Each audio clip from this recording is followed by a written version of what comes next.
Can I become a life coach without certification? That is a great question, and the good news is you can. And the bad news is the same thing. Watch to the end of this video for 5 ways that you can avoid the most common mistakes that most life coaches make.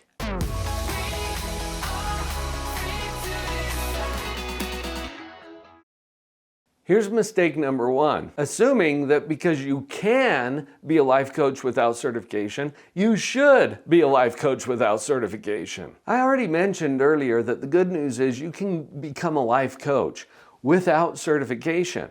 But think about what that means. That's also the bad news. It means that a lot of people can come into this industry without any kind of training or experience or credential. And unfortunately, that hurts not only clients who are looking for competent coaches to work with, but also the industry as a whole, because then it gets a little bit of a reputation.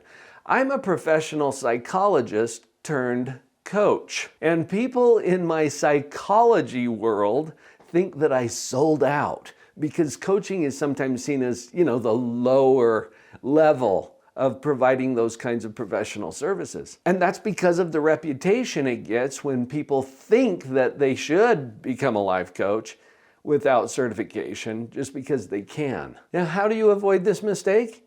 Just be aware of it and catch yourself if you're launching into this without any kind of training or preparation or certification.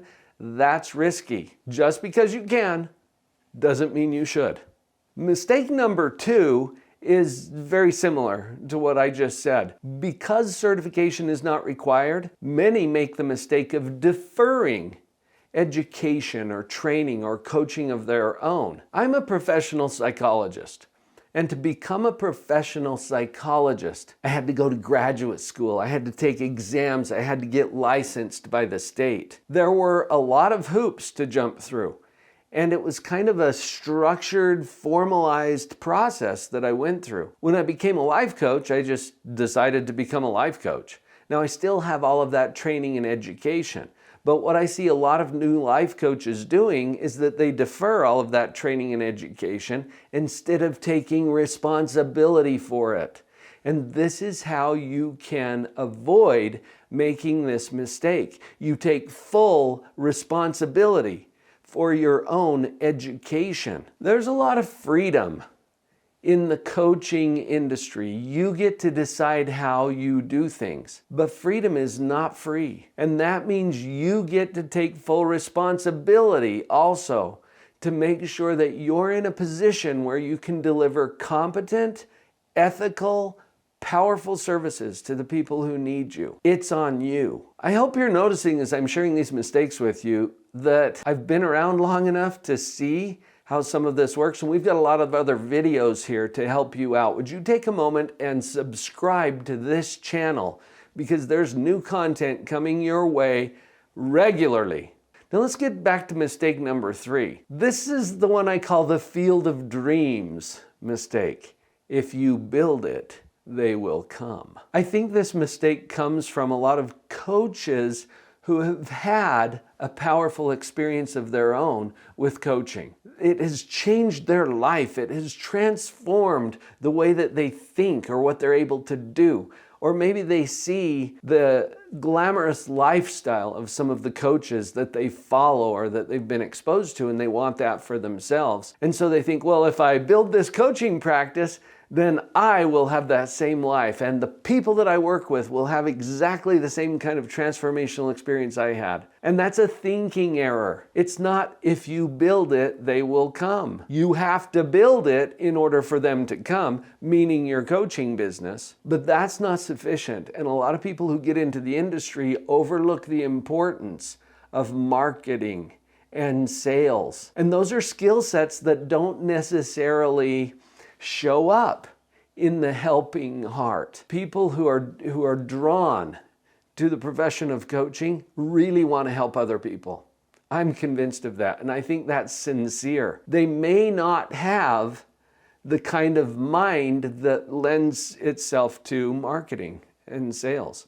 So that's part of the education and the responsibility that you get to take on yourself. You know, I went through this as a psychologist too, as I went through graduate school, got a PhD in clinical psychology, and then once I was qualified to help all of these people, I had no idea how to do the business end of things. And we see this in the mental health industry a lot too, because people like myself who are coming out of graduate school, they know how to help people, but they don't know how to find people to help. And the work is not so much in sitting with a person and having the meaningful conversations. That comes pretty naturally. The work is in finding the people to get into the chair so that you can have those meaningful conversations. Here's mistake number 4 that I've noticed.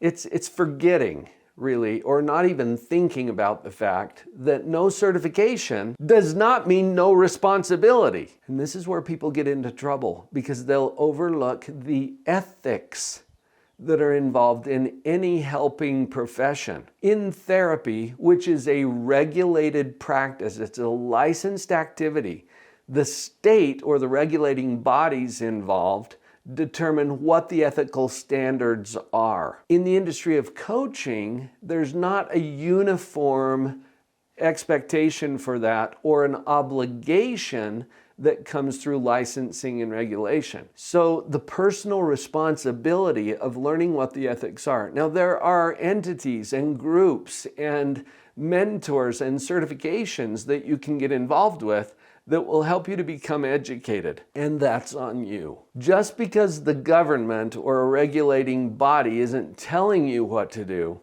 doesn't mean that you shouldn't figure out what to do that will help you to be the most effective coach possible as you work with people who really need your services. And to do that in a way that doesn't cause harm. If you were to go to medical school and become a doctor, you would become familiar with what they call the Hippocratic Oath. And it starts with this: first, do no harm. I'm also thinking about what Uncle Ben told Peter Parker, who was Spider-Man. With great power comes great responsibility. And as you work with people in their lives and relationships, that's sacred ground. And with great power comes great responsibility.